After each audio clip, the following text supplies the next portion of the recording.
Azbezat Hashem, voilà, d'accord. On va continuer la route des Kiboudorim. On a parlé un peu l'autre fois dans certains sujets qui voudraient rappeler de nouveau l'importance, en fait, de ne pas faire des humrot, des choses qui sont au-dessus de la halakha, au compte de ses parents. Si tes parents te disent, par exemple, Yabni, qu'est-ce qui t'arrive, tu vas faire grandir les potes jusque-là. Nous, chez nous, on n'a pas l'habitude. À partir du moment que tes parents leur remarquent n'est que dans le cadre de la hassidoute et pas dans le cadre de la halakha, eh bien, il te doit de les écouter, de les honorer et d'égaliser tes péotes.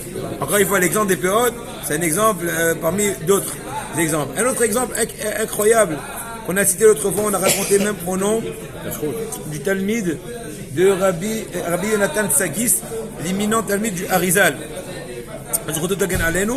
qui a raconté que le Harizal, on sait très bien qu'il y avait une époque où il était malade, je crois qu'il avait Shever, je crois c'est l'hernie.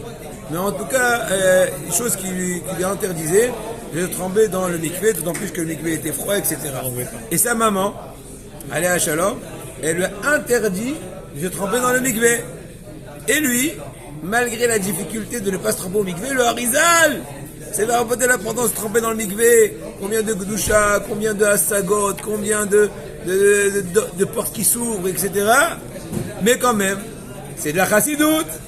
N'oublions pas, au compte de désoler ma maman, non. À la rigueur, je faudrais. Ça s'appelle en français, plutôt dans le langage, je rappelle qu'on verra un peu plus tard, Mishkal ha-Hasidut. C'est quoi le mot Mishkal ha-Hasidut? Le poids de la piété. C'est pas le but qui va permettre les moyens, mais il faut au préalable analyser le pour et le contre. Où se finit l'Ikaradin et où commence la piété. Tant que tu n'es pas, comment dirais-je, ok avec les Ikara halakha, toute la piété que tu feras, tu es en train d'empiéter. C'est pas de la piété, tu es en train d'empiéter dans la halakha. Voilà, c'était ce que tu voulais. Maintenant, avançons. Et la cache-route. La cache-route, je ne veux pas le dire. Pourquoi? Parce que c'est un peu... Voilà. Je l'ai dit, mais bon, je ne vais pas répéter. גם כאשר מותר לבן להתנהג באומרות דברי חסידות, עליו להיזהר לעשותם בענווה ובהבלעה. Combien c'est important, Rabotai. Même quand... Rabotai, regardez la Shga'a Pratit. On vient de parler de la Hasidut dans l'Imset Jarem dans le cours précédent, et quand nous parlons encore une fois de la Hasidut dans Kiboudorim, Shga'a Pratit. En tout cas, regardez bien. J'ai vu aussi une autre Shga'a Pratit. Moi, je suis arrivé en Eretz Israël, le Yudhet Elul Tavshinun Dalet. Ça veut dire que ça va faire bientôt 31 ans. Ça fait 31 ans, ça fait 2-3 jours, ça fait 31 ans. J'ai mis pied la première fois de ma vie en Eretz Israël. J'étais au jeune Baou, je suis parti à Keter Shlomo, en Elul et une année entière. Ensuite, je suis passé à Bet Shmaya pendant 4 ans et demi, étant marié pendant 1 an, ensuite dans le collège de mon oncle pendant 17 ans. Et maintenant, ça fait déjà 7-8 ans que je suis en train de vadrouiller, en train d'étudier avec le public. En tout cas, maintenant pour vous dire tout ça, pourquoi? Le même jour exactement, ma maman, 31 ans plus tard, a fait Aloukash Baït à Benevrak. Regardez-vous à Botaï, Ashga'a Pratit. Mais en tout cas, je continue. Pourquoi je vous dis tout ça? Pour vous dire qu'il faut essayer de rencontrer Ashga'a Pratit dans tout ce qu'on fait. Là aussi, dans notre étude, Bokh Hashem, on a vu Ashga'a Pratit, on a parlé de Hasidut. Maintenant, même quand toi, cher enfant, tu es en train de te comporter avec de Hasidut, encore heureux, mais il faut faire ça avec discrétion. C'est marqué dans le Navi que la sagesse réside au sein de ceux qui se comportent avec humilité. C'est nous, Tina. Il n'y a pas besoin de crier sur toutes les terrasses que tu mets Rabbenoutam. Il n'y a pas besoin de crier sur toutes les places que tu donnes un 5e et pas un 10e. Il n'y a pas besoin de conseiller ta vie à tout le monde qui hier t'as dormi à 5h du matin parce que tu n'as pas pu t'endormir, t'as pas fini des trucs. Moi, ce que je vous raconte des fois, c'est pas parce que je cherche à faire de la pub, mais plus vous êtes des amis à moi d'études, je suis obligé de donner des exemples. Maintenant, donner des exemples que je n'ai pas vu, ça sert à rien. D'autant plus que je vous parle comme des amis. Ne me soupçonnez pas que je cherche à faire de la pub, parce que bon, Rachel, le peu qu'on a en main, si on le perd aussi avec la pub, il ne nous restera rien. La réponse à une question. Ouais, après tu développes. Non, elle est bien. Ok. Vous comprenez, chers amis? Là, il est en retard. Et la bêtine-a, je dois être galé les aviv kelal. Donc, à la rigueur, encore une fois. Tu veux être pieux? Tu vas aller au mikvé tous les soirs à 2h du matin casser la glace. Encore une fois, je prends de te dire quoi faire. Mais j'ai donné l'exemple poussé. Tu veux le faire, tu sais que ton père lui fait du mal. Si tu arrives à camoufler, tu as gagné deux choses. Un, tu ne lui as pas fait de mal. Deux, tu t'es pas fait diminuer le mérite. Parce que toute chose qui est divulguée à l'Etzera, il s'attrape à cela. Et le mérite se diminue. Pourquoi? C'est dommage. Donc tu peux... Ah, c'est dur. Pourquoi c'est dur? Parce que la personne a besoin de temps en temps d'encouragement. Non, divulguer, pourquoi il ne sait pas le Etzera? Non. Quand c'est caché, l'Etzera il n'a pas le droit trop d'accuser. Mais quand tu commences à faire choufoni NS, je dirais que ça revient que je vous dis, c'est un frimeur, hein. Un gars qui raconte ses vies à tout le monde. Et leur dit que c'est un tzadik. Il a dormi que 2h30 dans la nuit, il va tous les jours au mikvé. Et n'en parlons pas quand il étudie. Il y a du feu qui est autour de lui.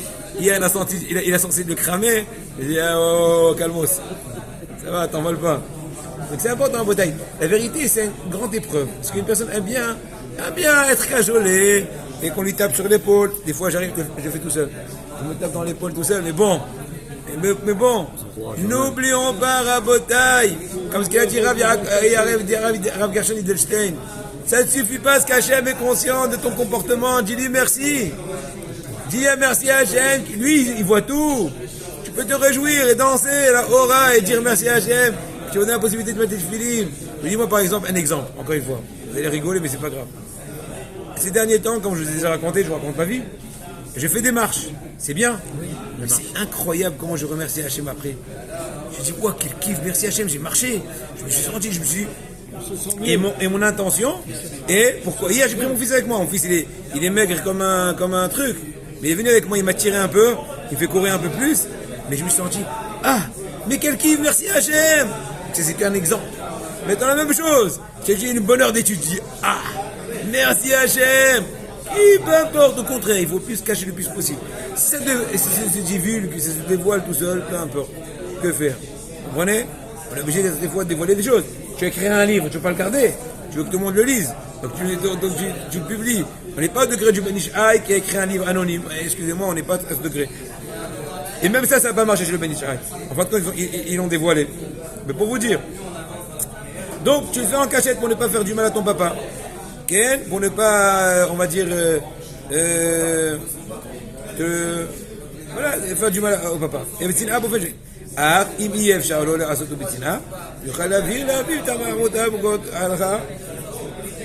donc si par contre il ne peut pas cacher la chose, s'il peut expliquer à son papa de façon pratique toutes les raisons de son comportement et son papa acquiesce, tant mieux.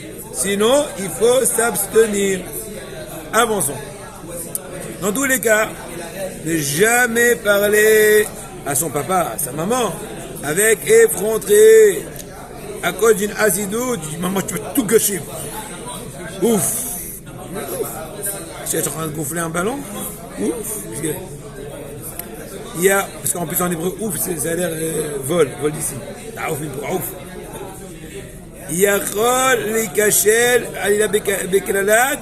On l'a lu hier dans la Torah, Arour, Makle, Aviv et Imo, maudit soit celui qui humilie son père et sa mère.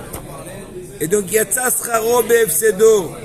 Son salaire a été irradié de par la perte, de par la faute de désoler ses parents, d'être effronté envers ses parents. Si les parents ne sont pas du tout religieux, ils lui disent enlève tes péotes. Très bien, fais bien attention, on a parlé de piété. Si son papa lui dit, Abli, si je te vois mettre la kippa, il va faire harakiri, il lui dit bzat, fais-le. Encore la kippa, c'est encore un sujet. Vous comprenez? Il dit, je mets les tfili, je monte au troisième. Il dit, mais c'est bien, mets une perche, comme ça tu as sauté plus haut. Vous écoutez l'histoire d'hier avec l'histoire de l'Amérique des Trump et tout, qu'il y a un qui, vous avez pas entendu? Il y a un qui s'appelle Aimant Israël. Il a fait un discours et il s'est fait poignarder. Il a dit Trump, celui qui le vend, je lui donne 100 millions de dollars. Qui c'est qui l'a vendu? Son père. C'est son père qui l'a vendu. Et de toute façon, dans tous les cas, ils vont l'attraper. Au moins qu'il gagne des pépettes au passage.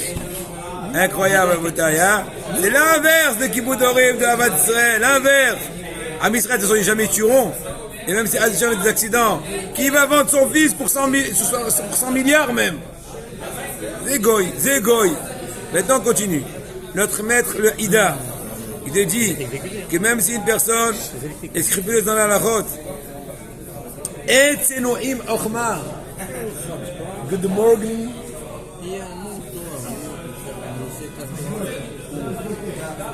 Du camp. Comme ça, là-bas.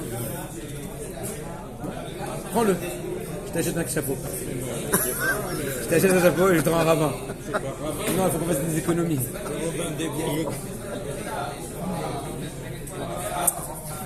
Hop. Bon. Hefker, il faut mettre Hefker, c'est tout. Hop, chez Adam, Ma'nir, Atzmo, dit le Ramchal. Même que personne n'est pas le Ramchal, le Chida, même que tu peux être scrupuleux dans ton comportement, cacher ta vacho, et sois humble. Et tout ce que tu peux cacher, c'est le mieux. On raconte sur le Gaon Agadol Hacham Tsevi. Hacham Tsevi, c'est en fait, une seconde, Rav Tzvi Emdin. Ça on l'appelait Hacham Tsevi parce qu'il était Rav chez des Sfarad. Et les Sfaradim, ils s'appellent pas le Rav, ils s'appellent Hacham. Hacham, on va dire, Hacham Ben Zion. Donc il appelle Hacham Tsevi. Donc il a écrit un shoot Hacham Tsevi. C'est un gaon Atsoum. Chénik Atsoum Bilvat, Shelo Lechol Davar Am Babokro, Shel Shabbat. Il avait une umra personnelle de ne pas boire du chaud, même le matin du Shabbat. Pourquoi? Peut-être qu'ils n'ont pas été assez scrupuleux. Ah, sûr, ouais.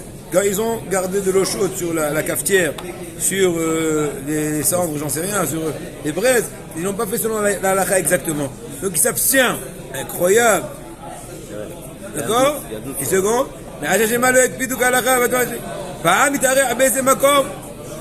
Maintenant, une fois, il s'est fait inviter à un Shabbat. Et tout le monde mangeait du chaud. Haram Tzevi, ils ont donné de la nourriture froide. Quand Hacham Tzevi, quand Hacham Tzevi leur a dit pourquoi vous me donnez froid, on a entendu que tu ne manges pas chaud Shabbat. Quand on lui a amené de la bonne charcuterie, j'en sais rien. Il leur a dit, tous ces umrot là, c'est que chez moi. Quand je suis chez vous, je ne veux pas me sentir différent. Parce que sans le vouloir, je suis en train d'heurter vos sentiments, votre sensibilité. Amenez-moi comme tout le monde. Incroyable. Encore une fois, le comportement de la Hasidut. Donc encore une fois, même quand tu as un doute, est-ce que ton papa va être vexé de ta piété, etc., eh bien il faut aller chez un rav qui connaît bien ton papa, qui va essayer de lui dire comment se comporter pour être certain de ne pas enfreindre même dans le doute et les sensibilités de son papa. Passons au troisième sujet, Bezrat Hashem.